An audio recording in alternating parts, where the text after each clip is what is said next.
Good afternoon, everyone. Our flags are flying at half-staff throughout the state today in honor and remembrance of those who died in Pearl Harbor, December 7th, 1941. 2,403 Americans died. We remember them today. We remember all those who sacrificed in World War II. We'll go now to our data. Today we're reporting 9,273 new cases in Ohio. That is the sixth highest count we've had to date. We have 336 new hospitalizations and 40 new ICU admissions reported in the last 24 hours. We've passed 7,000 deaths since the beginning of this pandemic, including the 63 deaths reported today. If you look at, we're seeing somewhat of a flattening out, we hope, of the cases. Too early to tell, particularly with the aftermath of Thanksgiving, but looks like that certainly the rate of increase is slowing down as far as the cases. We know hospitalizations, we know ICU are lagging. They will lag 2 to 3 weeks, sometimes more, behind that. And so we hope that, we think that the curfew, as well as the masking order and the enforcement, where we've seen a great increase in retail establishments across the state. We thank everyone for doing that. We think those two things have slowed this rate of increase, but it is still at a much too high a level. I mean, it is, as the heads of hospitals have told me, it's unsustainable at this level. So we've got to not only slow it down from going up, but we got to start taking it down. Let's look at the 88 county indicators. Again, you'll see all of these counties are, of course, in blue, which means that they're all higher than the CDC average as far as the high incident level. The last county, as we will see here, is still at a very, very high rate, about 3 to 1. Eric, let's go to the next slide. I've asked the Department of Education to keep track of what's going on in our schools as far as what schools are totally in person 5 days a week, what schools are totally remote, what schools are a combination of the two or hybrid. As you will recall, this has been a decision that every school district has made at the local level. The community has made that decision. The school board, the superintendent has made that decision. What we are seeing in the last few weeks is that more and more schools, because of the spread of the coronavirus, more and more schools are having trouble keeping bus drivers driving buses, having a hard time keeping teachers in a classroom, having a hard time with a number of kids who are quarantined. So if you look at these numbers, this is where we were as of last Thursday, December 3rd. And if you look over here, I'll start over here, full in-person. This is the percentage of districts, 40% of our districts. But if you take it down to population, it's a little under 30%. So about 30%, 29%, 29.1% of our students today are in person. If you go to hybrid or partial, again, 29% of the districts are that way now, and that's about 25% of the students. Full remote, completely remote, 30% of the districts, 44% of the students. So you'll see almost 70% of the students in the state of Ohio are now not full-time in person. So this is something that has just occurred district by district as districts are making these decisions. I've talked to a number of superintendents who have told me why that is taking place. So I just thought that everyone would like to see where we are today as we get closer to the Christmas break. This is Eric, let's go to the map. This map kind of explains this as well. Again, this is by districts. So again, a 5-day in person. These are the ones who are 5-day. This kind of a lightest kind of vanilla color there. Hybrid is the light blue. Fully remote is the dark blue. And we have 2 districts closed all week. And these are the 2 that are there. So again, it just kind of gives you from a spatial point of view to see what is going on in our districts.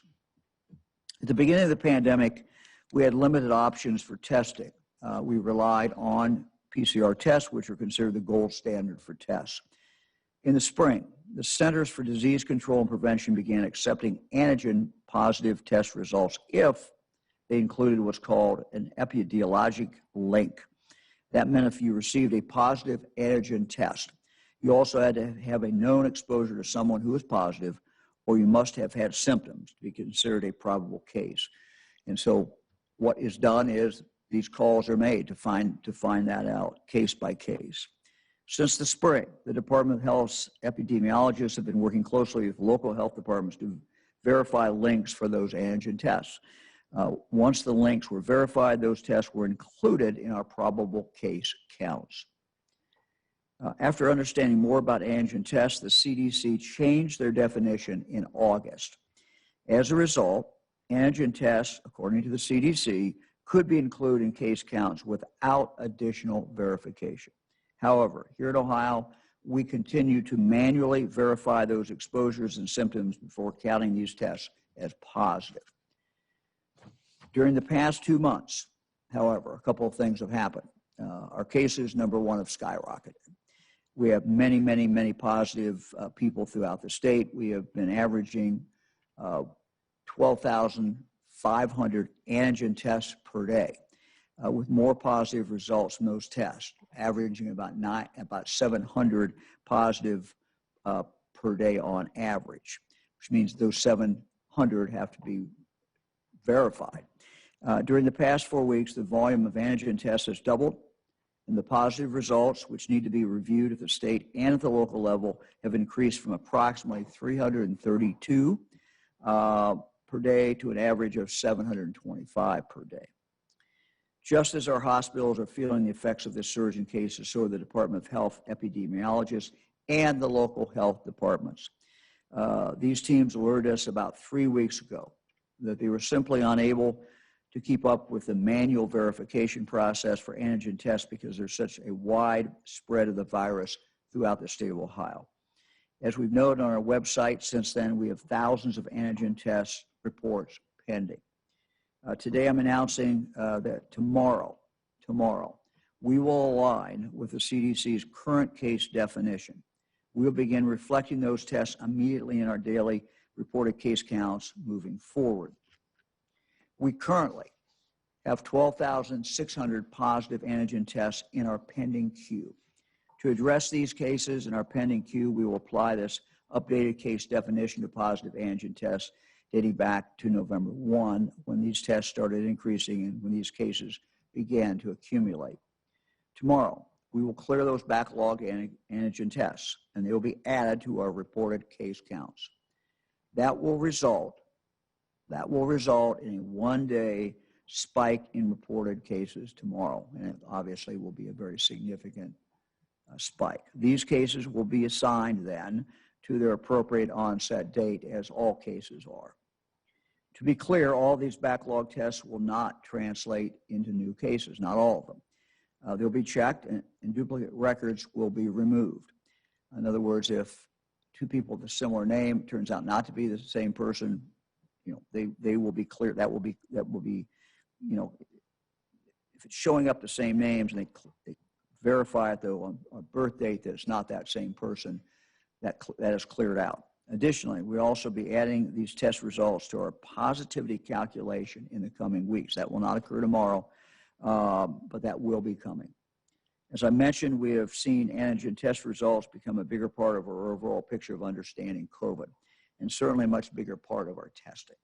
It's important to capture that in our positivity calculations as well.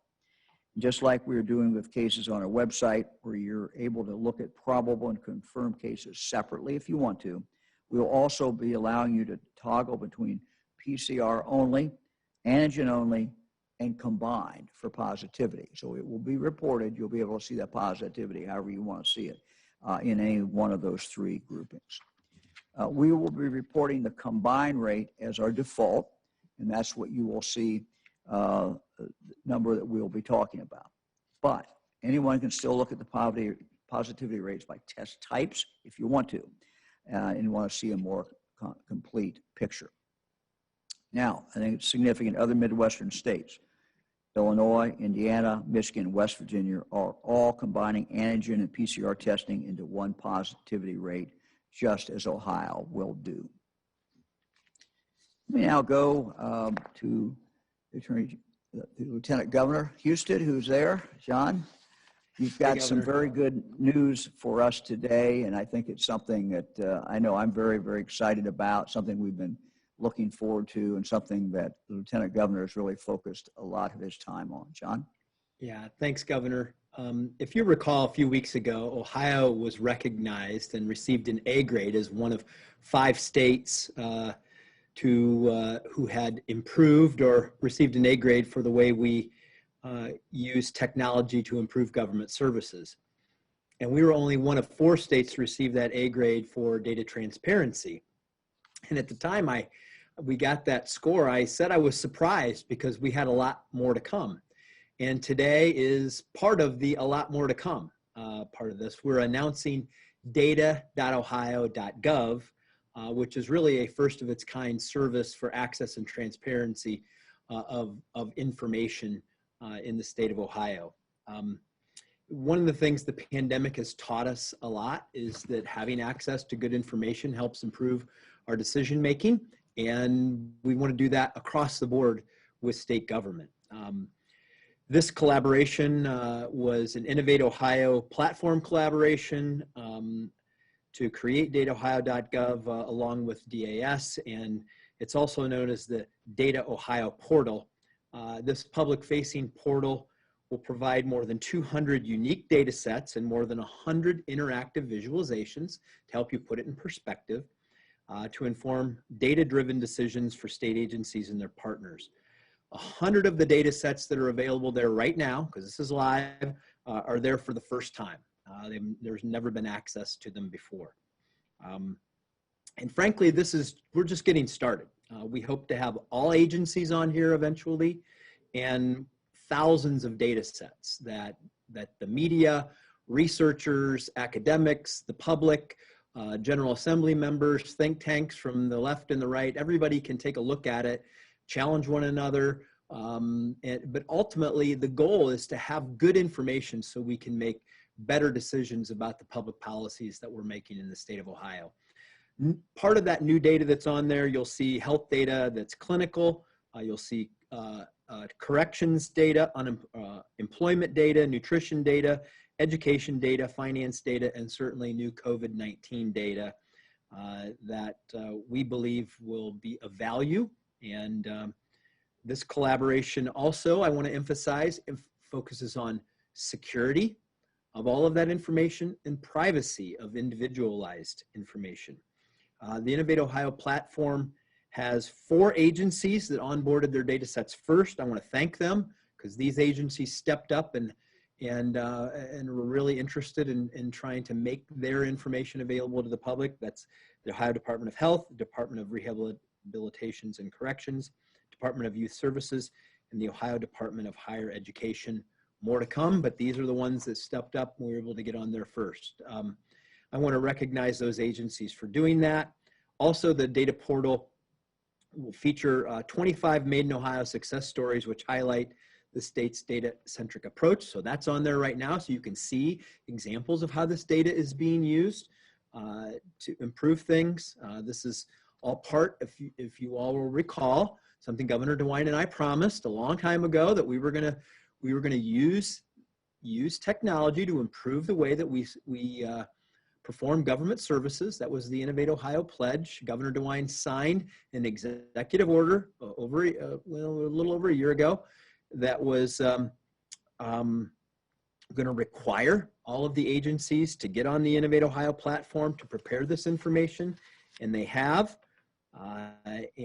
We hope that this will be a central repository for all data and to give you access to data that you would have never had access before if you're part of the group, those groups I talked about, and the general public. So we encourage everyone to go take a look at it. I know that I took a little peek at some of the things that were on there live this morning. I was excited about it because they're just new insights into information that I had never seen before. And so go to the portal at data.ohio.gov, and a reminder, we hope everybody will use it. This is for the media. This is for academics, researchers, to identify these problems and solutions. Because remember, one of the things that we want to make sure of at this day and age is we have more facts, we have more information, that we have more collaboration, that we have give people through this transparency and access more confidence in decisions that are being made, that they're being data driven, and that you will know what we know about these issues and why the decisions are made that they are, and that we can continue to learn from each other, from this data, to improve the way we serve our customers, which are the people of the state of Ohio. Governor, we got an A grade for the work that we've done so far with this. I hope we'll get an A+, because we're really trying to make access data transparency and use that data to improve people's lives. And I want to thank the Innovate Ohio team and all the collaborators out there who got this launched today. A lot more to come. Thanks for giving me a few minutes to go through that. Well, it is very exciting. The more eyes on information, the more you make that information available, you should get better decisions. And it's not just for the legislature, although it is for the legislature. It's not just for the executive branch. We can use it. The news media can take information, and many times, frankly, when they have access to information, they will take that information and drill down in it in a different way, and it helps all of us make public policy. But it's not just for public policy. It's also for nonprofits. Let's say you're interested in education. Let's say you're interested in early childhood development. The more data that is available that we can put out there, the better decisions can be made by everyone, and people can decide, what the priorities, not just of government, should be, but what their individual priorities should be, or their own, that particular nonprofit or organization. So very, very excited about that. One thing I did not mention, I talked this morning to Senator Brown and to Senator Portman. Had calls with both of them to get an update on what is going on in Congress. I issued a statement this morning calling on Congress to take action. I still feel that there's a deal to be had there, and that people can get together. We saw the bipartisan group come together with a package. Whether that's the final package, I don't know. I just hope there is a final package, and that's what I'm asking Congress to do, is to, not leave town until they come back with a bill.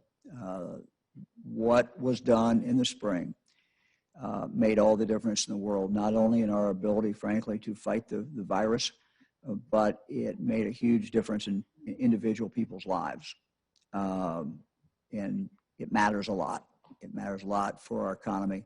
We know that the next few months, even though the vaccine is almost here, we know it's going to take a while to get it out, and we know the next few months are going to be tough. They just are. So getting a bill out of Congress is very, very, very important. We're going to go now to Youngstown. First guest today is Lisa Burrich. She is a registered nurse, emergency room team lead at Mercy Health St. Elizabeth in Youngstown. Thanks for joining us. We appreciate it very much. Good afternoon, Governor. Tell us, take us inside. Tell us what you do. Tell us what your team does, and what are you seeing every day? I would say we're definitely in the thick of it here. St. Elizabeth's is a level 1 trauma center, as well as a stroke center. We're busy at baseline, and lately we've had an influx of COVID patients. So we're dealing with all of our regular patients and then all of the COVID patients on top of that. The hospital has been at capacity, so we're holding critically ill patients here in the ER for sometimes days at a time. So we're just really bogged down. So tell us a little bit about, are you dealing directly yourself with these patients? Are you coming in contact with the COVID patients? Tell me a little bit what you do, what your day is like. I am. So a lot of times I'm one of the charge nurses in the ER, but I'm registering ambulances. I'm providing one-on-one patient care. A lot of times when patients come in and they're in distress, it's all hands on deck. So we're kind of all pitching in. We're all dealing with it here, and it's definitely been a tough go. And so how are you holding up? That's got to be tough day after day after day. And how's everyone else holding up? It's been extremely stressful. It's definitely been a long 10 months here. Like I said, we're dealing with our regular patients. On top of that, we have the COVID patients. The morale is down among staff. We're exhausted. We're exhausted physically and mentally. We're definitely leaning on each other for strength at this time. What's the toughest part of what you do, just for you, maybe personally? I would say one of the toughest things is having the fear every day that we're going to take something home to our own families. It's just a very scary feeling. Yeah, that's got to be a constant thought, huh? Yeah, Something definitely. you're constantly thinking about. Wow. Yeah, I can only imagine. Tell me about the patients when they come in. What condition are they usually in when they come in, the COVID patients? Well, we see COVID patients with all degrees of symptoms. Some of them are mild, and we're able to treat them accordingly. Other patients come in respiratory distress. They require immediate attention. A lot of times we intubate those patients right on arrival, and or we utilize BiPAP as well. But those patients need immediate intervention. So like I said earlier, it's just all hands on deck. So I was talking this morning to all the health commissioners around the state of Ohio, and one of the things that they said that they were seeing, and it was being reported to them, is emergency response team come and get somebody at their home, and they're already in pretty significant distress. And so they thought that maybe they were seeing more and more people waiting too long to call to go to the hospital. So I don't know what could you recommend? When should somebody, they're at home, at what point, should they think about going to the hospital? Let's assume they have not reached out to a doctor, and let's assume they have not had a test, but now they're starting to have some symptoms. At what point should you get nervous about that, do you think? I would say that any time that there's significant shortness of breath involved or any type of respiratory distress, by all means, call 911. You definitely need to be here. Mercy Health has done a great job of establishing flu clinics in the area. So we really encourage people to utilize those clinics for mild symptoms. It will definitely help us here in the ER to be able to treat the more serious patients in a timely manner. We just really need people to utilize the appropriate level of care right now. Okay. Well, please thank everyone. Thank you for what you do every day. And anything else you want to say to the people of Ohio? And we'll let you get back to work. We just appreciate it. I just want to say, this is our plea for help. We need everybody to do their part. It's not only to protect yourself and your family, but it's to help keep us healthcare workers healthy so we can continue providing care. So by all means, wear your mask, wash your hands, stay socially distanced, just be responsible. We appreciate it. Thank you. Thank you for the message. Thanks for what you do. We Thank appreciate you. it very much. Thank you. Our next guest is C.J. Adams, a nurse manager at TriHealth Bethesda North Hospital, Southwest Ohio, serving Hamilton, Warren, Butler counties, and parts of Indiana. As C.J. worked to help set up the COVID unit, she is also a captain in the Air Force Reserves. Thank you for joining us. We appreciate it very, very much. Oh, thank you for having me. Tell me what your day is like. What's going on there? Well, it's pretty busy. I'm the nurse manager over 2,300 critical care at Bethesda North Hospital. So currently that encompasses 2 of our different COVID units. I have a telemetry COVID unit, which is 14 beds, and I also have a ICU COVID unit, which is 9 beds. So we are very busy and very full right now. Wow. Wow. And being full, what does that mean? Are you reaching capacity, and how, I guess the other question I'd like to know is, how are you doing? You've been doing this for a long time, and all your team, how are they holding up? So we are reaching capacity as well as staffing challenges. So being that we've been doing this for 10 months, I've had several team members who have been out themselves sick, as well as myself. I'm just coming back from a 2-week quarantine. So we are full bed capacity wise, as well as staffing wise. Right now, my assistant nurse manager is actually working in the charge nurse role, and I will be doing so when I go in this afternoon. So very busy and very tired. The team is just exhausted. As the other nurse spoke, we've been doing this for a while and just burnt out, tired, scared. There's still fear of when this is going to end or how it's going to end and what that means for the face of nursing. So I think just fear is probably the biggest concern right now, and burnout in general, with just general health concerns that all the nurses are having for their own personal health safety reasons. Yeah. Your experience in the military, how has that helped prepare you? It's actually done a great service for me right now. I think resiliency is probably one of the biggest things I've carried with me.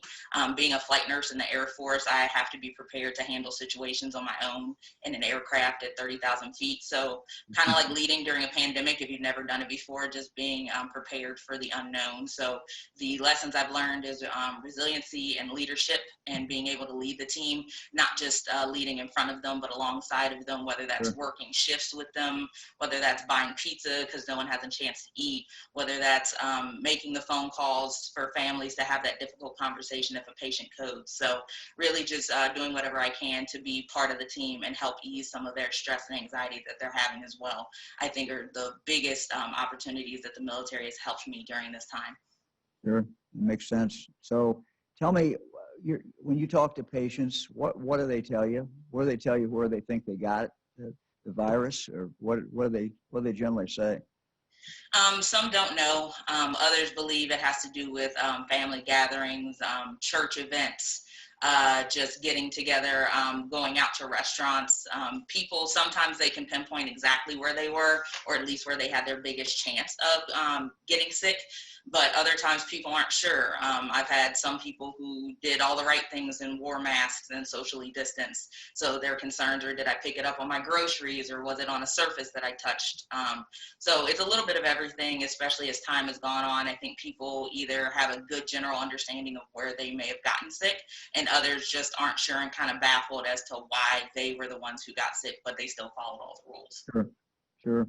And what about, you see in different ages in the hospital? How's that work? What do you see?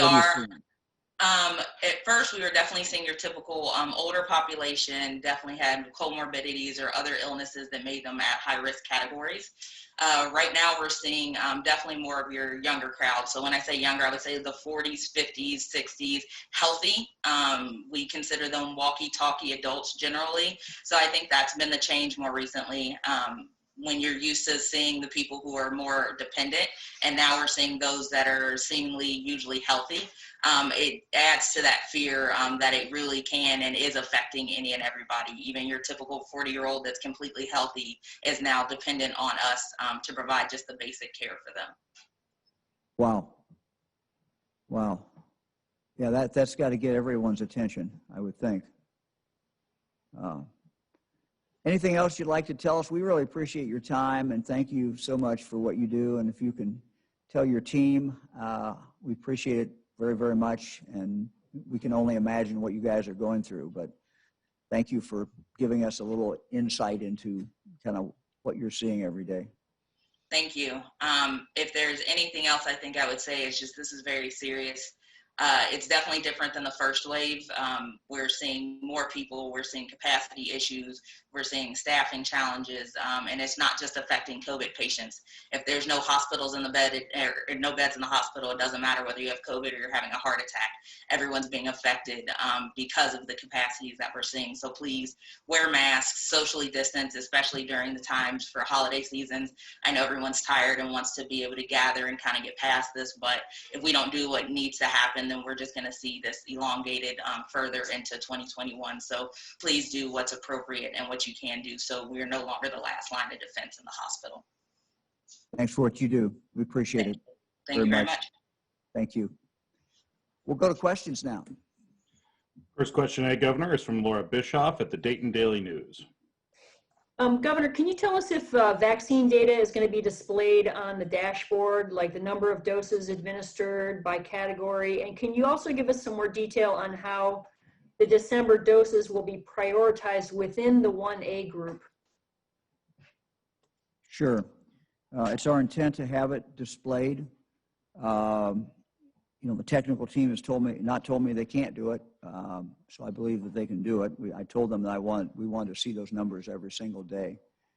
Now, how defined those numbers will be, Laura, I don't know. A lot of this is what information is coming in to us. And while we want more information, we also want people to be able to get the shots out fast. So we'll be announcing exactly what that will be, but we hope to be able to give you a running count every day, of how many people have received shots. As far as the scheduling within 1A, let me just kind of go through it a little bit, and our team continues to work on it. But you're going to have initially certain amount that's going to go to the 10 hospitals. We are writing for them the priorities, but it's pretty easy. Priorities, in other words, what the mission statement is for priority. But it's pretty simple. It is, people who are most in danger, people who are in contact with people who have COVID. And this would not be limited to nurses or doctors. It would be anybody who, because of their job, is in contact with someone who has COVID. So that instructions will be given to the hospitals, and then they will work off of that internally for those people who are most at risk.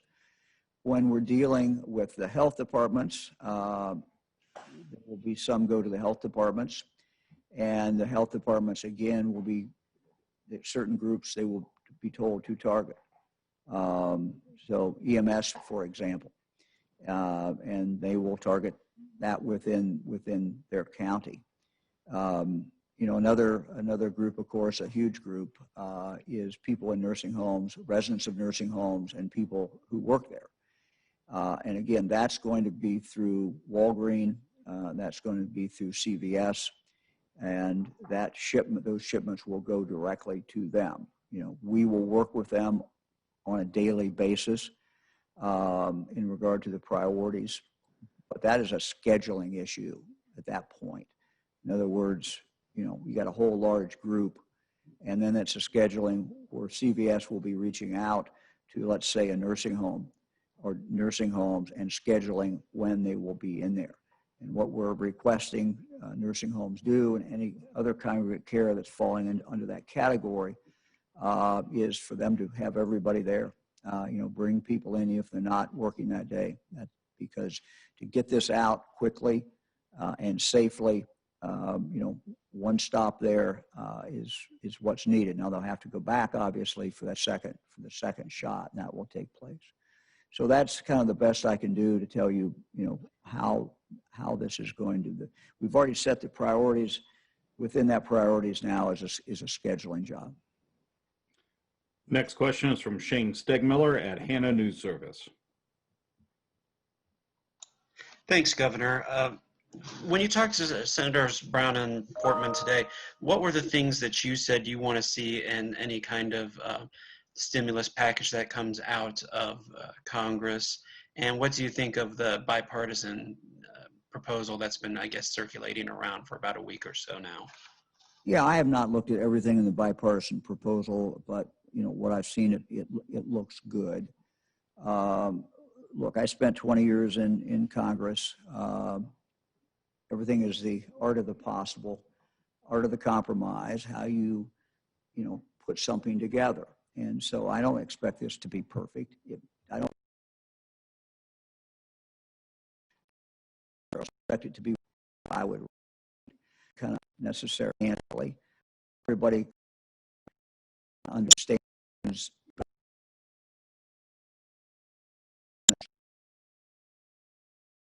that certainly is one thing.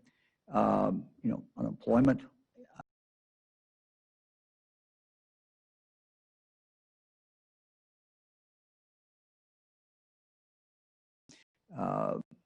So many other different things. So the priorities that you have heard talked about certainly are our priorities. I put a statement out, listed some of those priorities, but it doesn't have to be Mike DeWine's priorities.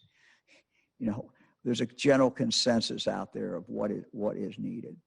And I think that I was talking with both Senator Portman and Senator Brown today, as I said, and both about this, that I think sometimes it's been underestimated the huge impact that the CARES Act dollars had, particularly in the spring when they came out. That kept some businesses going, kept people able to continue to draw a paycheck, help with unemployment, help with the overall economy. Without those dollars coming in early on, it would have been just devastating from an economic point of view and from a human point of view. We are now in a very dangerous stage. Again, December, January, February, there's no reason for any of us to think these are not going to be very tough months. Now, the vaccine is here, it's coming, and hope and help is on the way, and we're very happy about that. But we know it's going to take a while to work our way through that. And so December, January, February look very tough. We really desperately need a bill out of Congress. Next question is from Marty Schladen at the Ohio Capitol Journal. Hey, Marty. Governor. I don't know if Lisa's still on, but she mentioned that critically ill patients are being held in the emergency room at our hospital.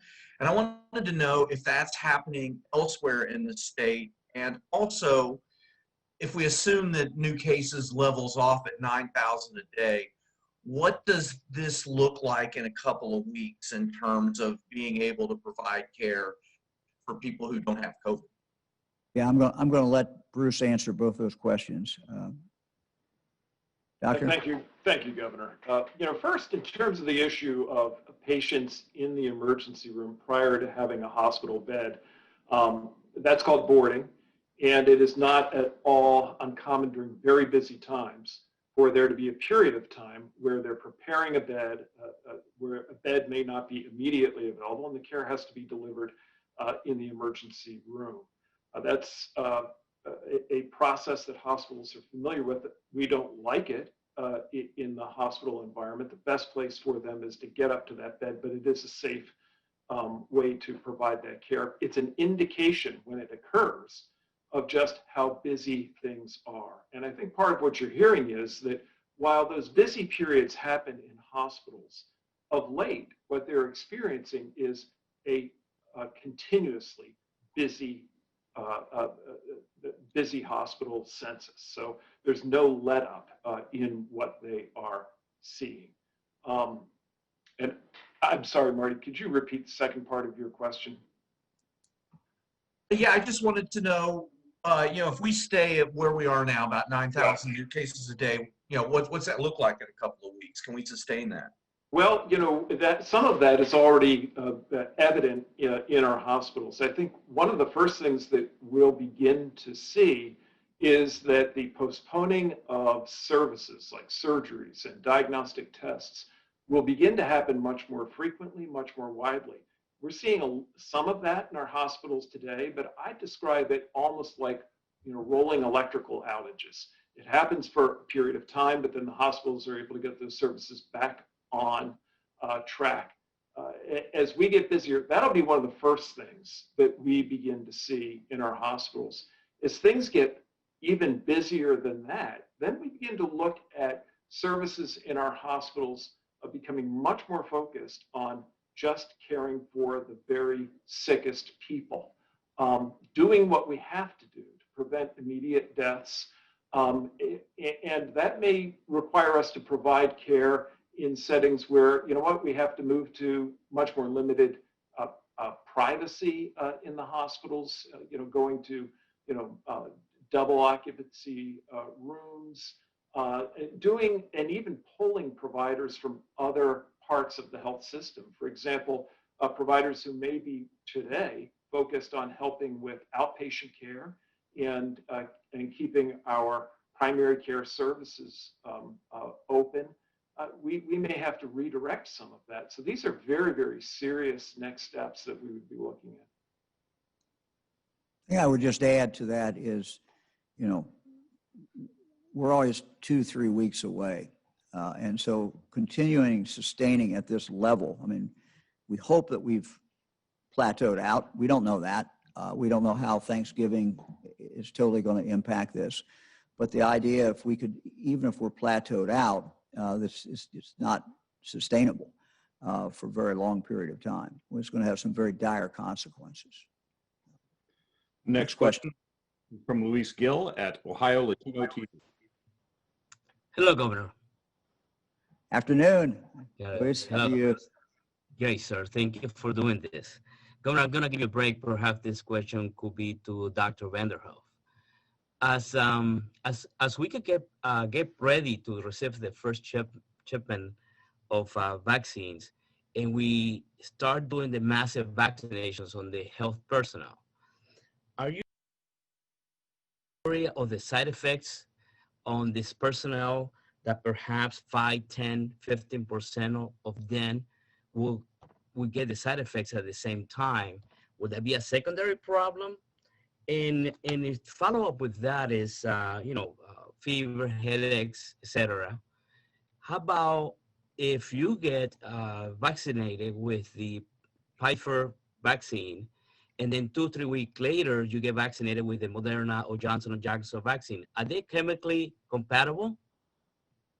Well, thank you for the question, Luis. And there are really two questions there, and they're both very, very good questions.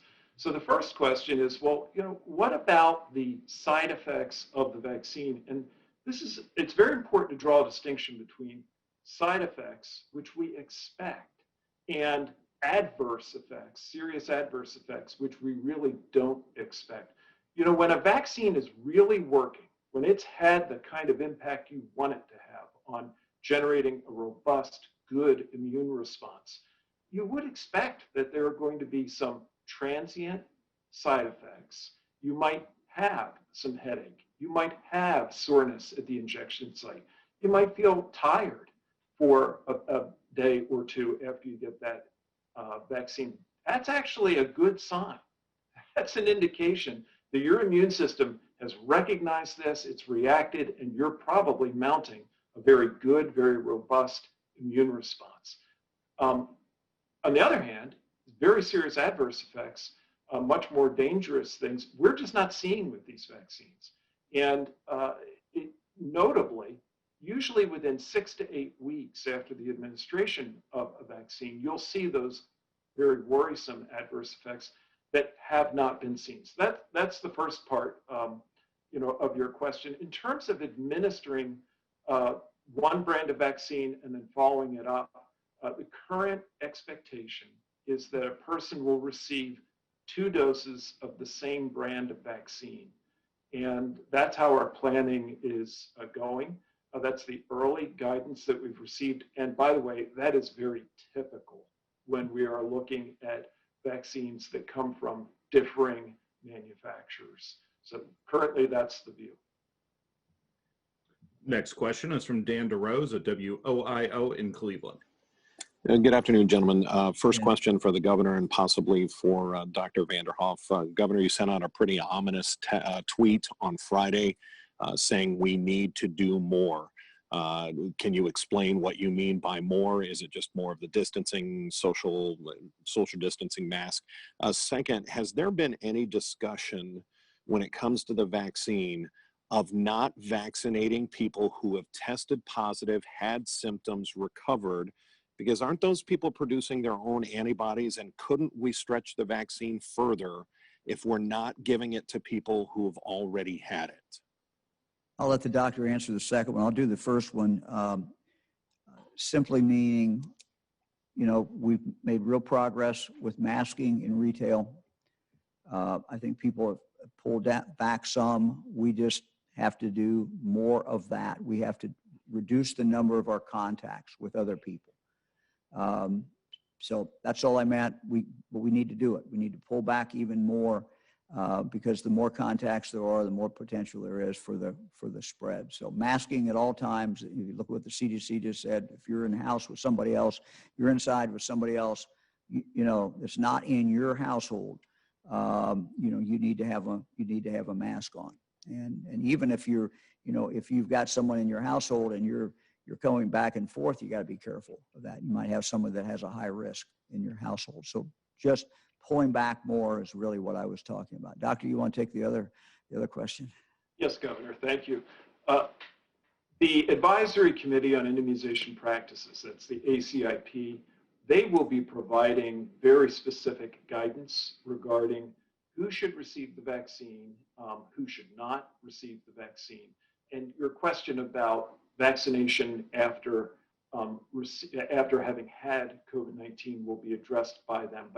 But I fully anticipate that they are going to advise that everyone who is otherwise eligible consider receiving the vaccine, even people who have had COVID-19, because the immunity that is generated by these vaccines has every indication of being a more robust immunity, the kind of immunity that we would hope or anticipate would be longer lasting. Next question is from Jeff Reddick at WSYX in Columbus. Good afternoon, Governor. You talked earlier about the curfew having helped to create a slowdown. That curfew is set to expire later this week. In fact, on the same day you usually hold your next briefing. Do you have any indication before then whether that curfew order will be extended or some other measure might be taken? Well, no, it'll need to be extended. We'll talk more about that Thursday, but it'll need to be extended. Next question is from John London at WLWT in Cincinnati. Hey, John. Governor, I'm wondering what you see. Because there's so many businesses, bars, restaurants, and just regular citizens, really on pins and needles about the next few weeks as we come into the Christmas holiday with travel and everything else. And I wonder what you see numbers-wise for the rest of this week, next week, and the week after, and maybe Dr. Vanderhoff as well, to avoid any further limits. Where do those numbers have to be? Because both of you are saying that right now at the current level, it's not sustainable. Yeah, we're at a I'll start and then I'll get the doctor on. But these numbers are just not sustainable. No one thinks they are.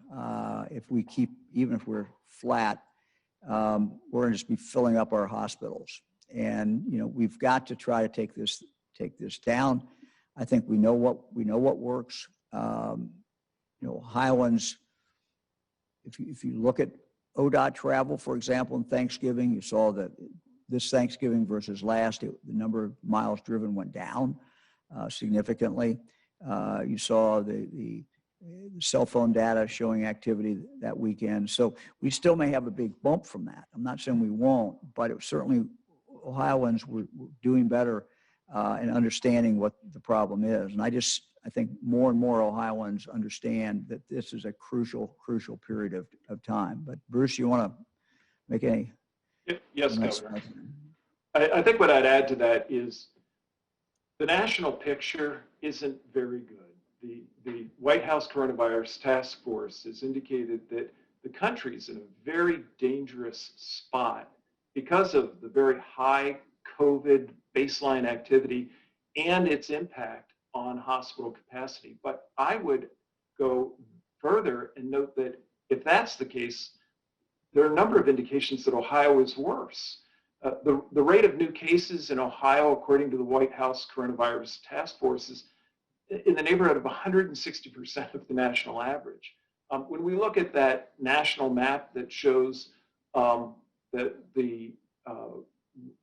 rate of positivity on our testing, all of our neighboring states except Pennsylvania have lower rates of test positivity, meaning we're now the state that the other states are advising people to avoid travel to. You put all of that together and you have a picture of us having had some degree of success in slowing the rate of increase. That's good. But I think that, as the governor indicated, we're going to need to go further if we're going to even get to a flattening. Next question is from Jesse Balmert at the Cincinnati Enquirer. Hello, Governor. Jesse. There have been 2 to 3 state lawmakers who have tested positive for COVID in the past week after being at the State House. So I guess my question is the State House a safe place for citizens to visit right now, or do you have any recommendations to fellow public officials about this disease? Well, our recommendation has always been the same. That's everyone wear a mask. If people are inside, they need to wear a mask. If you're not with your family, any public place, you certainly need to wear a mask. And that's, that guidance has certainly not changed. Speaking of the members of the General Assembly, we had a good call, I think, this weekend with the leadership, some of the leadership, giving them a briefing on where we are with the virus. And we're going to continue to give members of the General Assembly briefings on the virus. I think it's good for them to get directly from the doctors who are dealing with this and let them know exactly what's going on. Next question is from Justin Dennis at MahoningMatters.com. Hello, Governor. How are you doing this afternoon? Justin. Hi. Mahoning County is one of the highest COVID-19 death rates in the state, far worse than other similar-sized counties. County also has a comparably high prevalence and mortality rates for diseases and medical conditions considered to be COVID-19 comorbidities like obesity, diabetes, heart disease. What are medical experts learning about the correlation between a community's overall health outcomes and the threat COVID-19 poses in that community? Yeah, well, I'm not a doctor. I'll turn it over to the doctor, but what everyone in the medical community has told me is, obviously that creates more problems. So the higher rates of the comorbidity that you have, the more dangerous it is. So, Doctor? Governor, you said it very, very well. I don't think I can add much to that. But we know that there are risk factors for COVID-19, and they include obesity and respiratory illnesses, et cetera.